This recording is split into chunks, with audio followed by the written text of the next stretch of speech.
네, 반갑습니다. 닥터송입니다.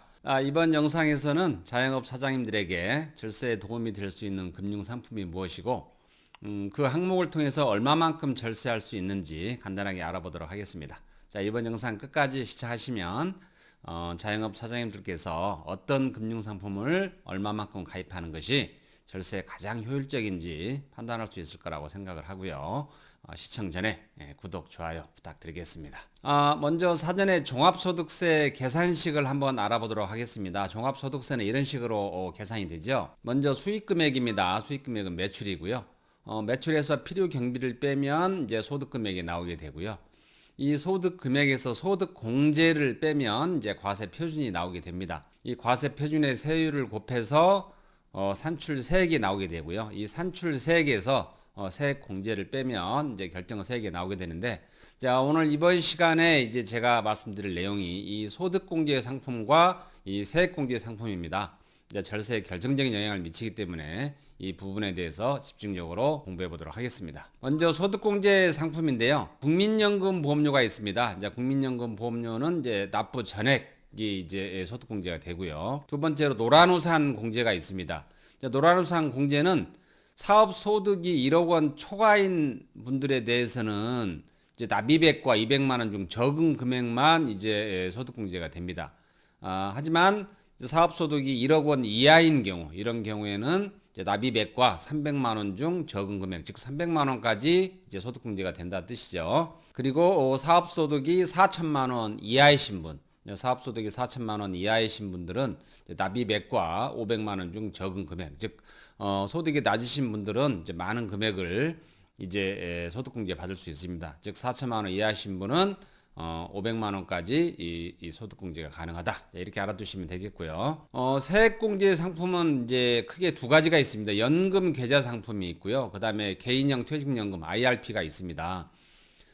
연금 계좌는 이제 연금 저축 신탁이 있고 연금 저축 보험이 있고 그 다음에 연금 저축 펀드가 있죠. 그래서 은행과 보험회사와 증권회사에서도 다 판매가 가능하고요.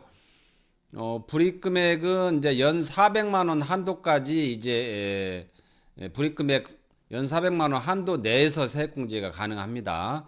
그런데 종합소득 금액이 1억 초과인 경우에는 300만 원까지만 이제 세액공제를 받을 수가 있습니다. 급여자는 이제 급여가 1억 2천까지, 1억 2천을 초과하는 경우 이제 300만 원까지만 이제 세액공제를 받는다는 뜻입니다. 자, 개인형 퇴직연금 같은 경우는 이제 연금 계좌와 합산입니다. 연금 계좌와 합산해서 700만 원 한도 내에서 이제 세액공제를 받을 수 있고요.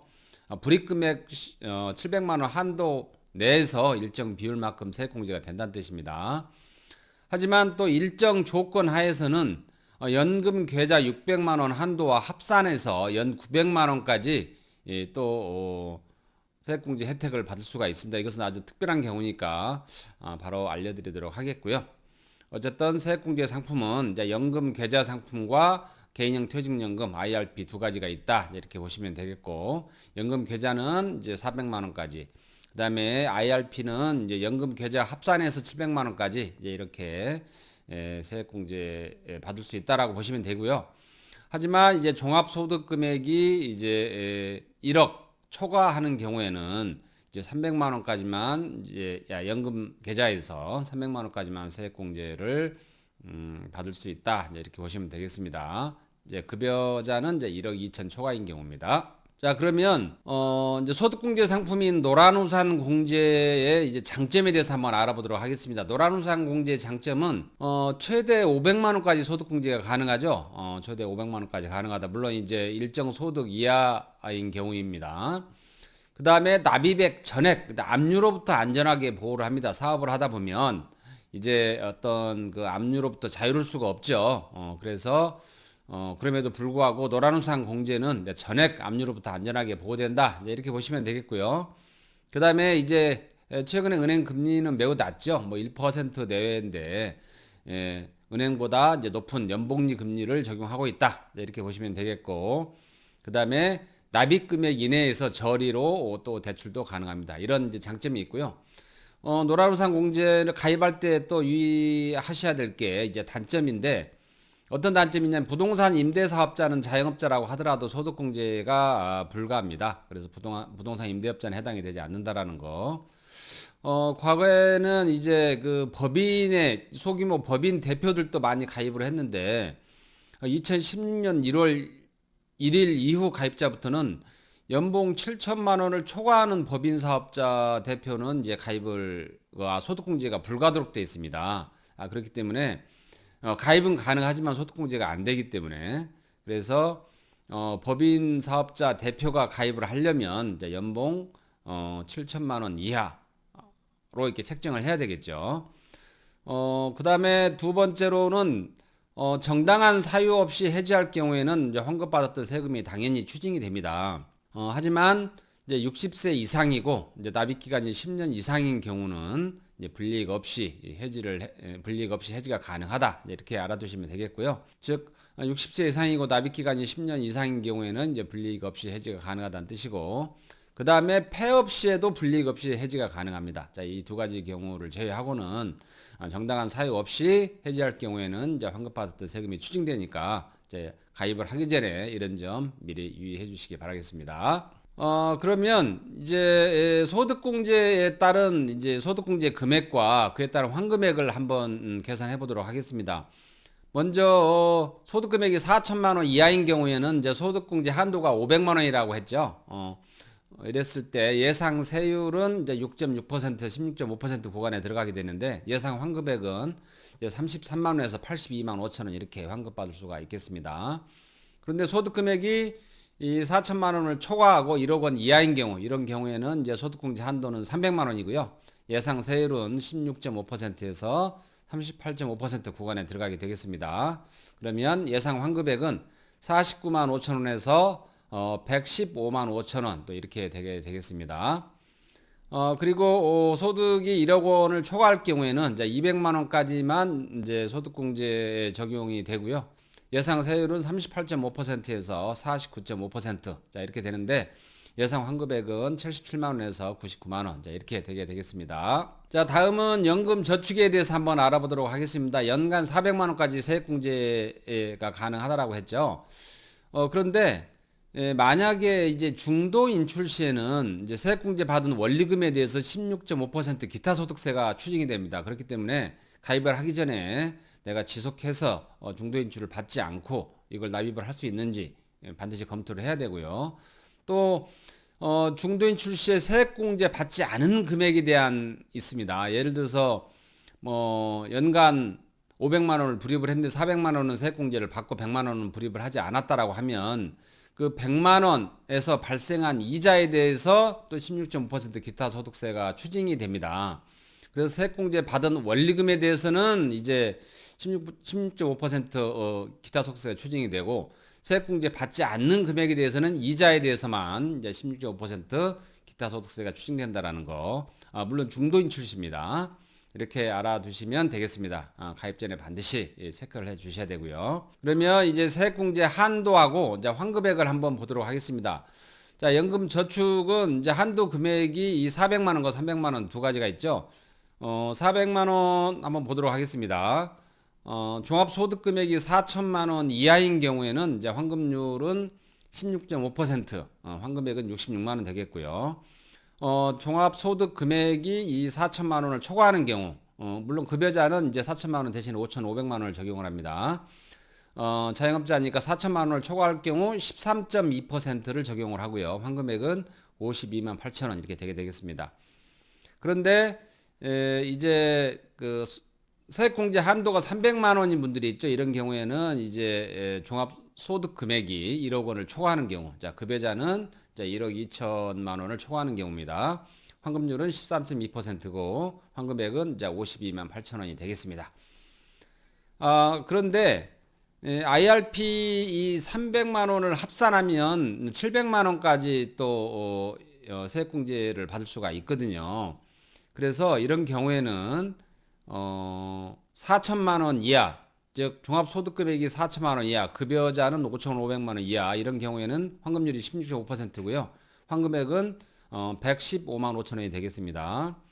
또 IRP 300만 원 합산해서 700만 원까지 이 세액공제를 받게 됐을 때 4천만 원을 초과하는 경우, 자, 종합소득 금액이 4천만 원을 초과할 경우, 급여자는 이제 5,500만 원을 초과할 경우입니다.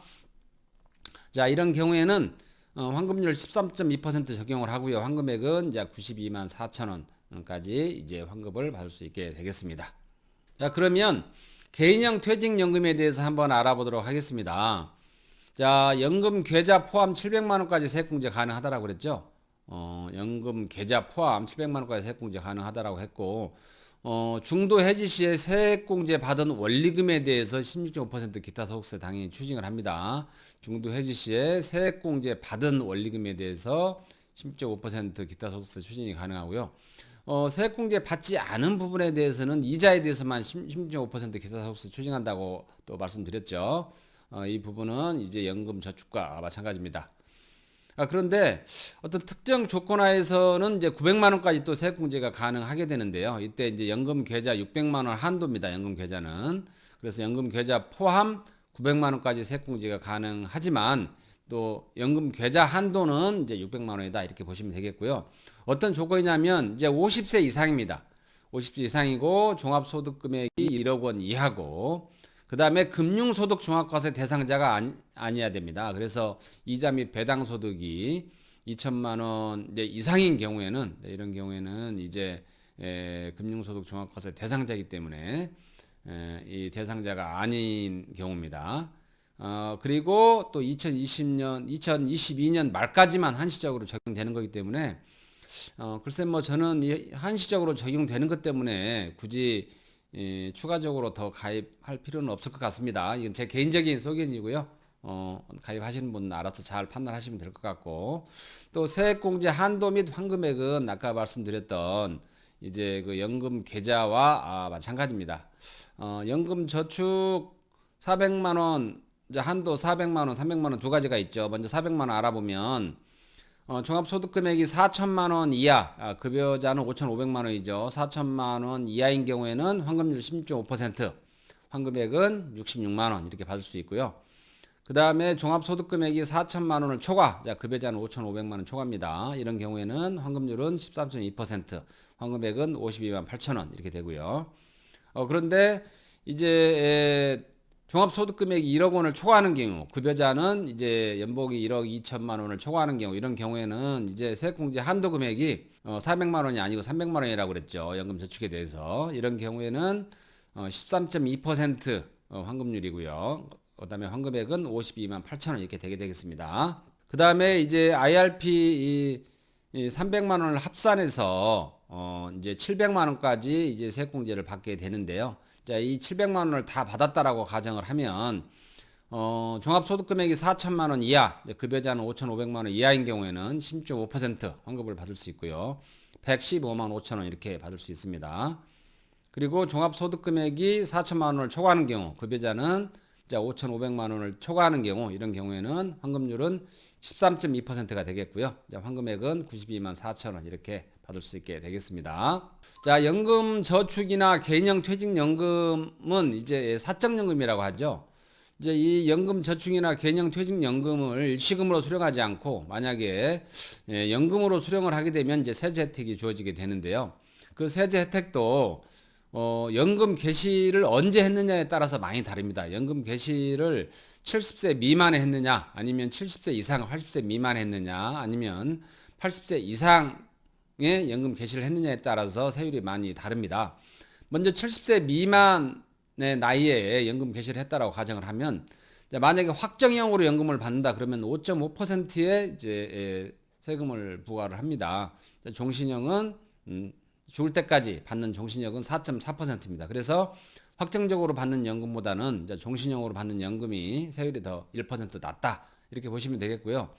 연금 개시를 70세 이상 80세 미만 시점에 개시를 했다라고 하면 확정형 세율은 4.4%고요. 그 다음에 종신형 세율도 마찬가지로 4.4%입니다. 차이가 없죠.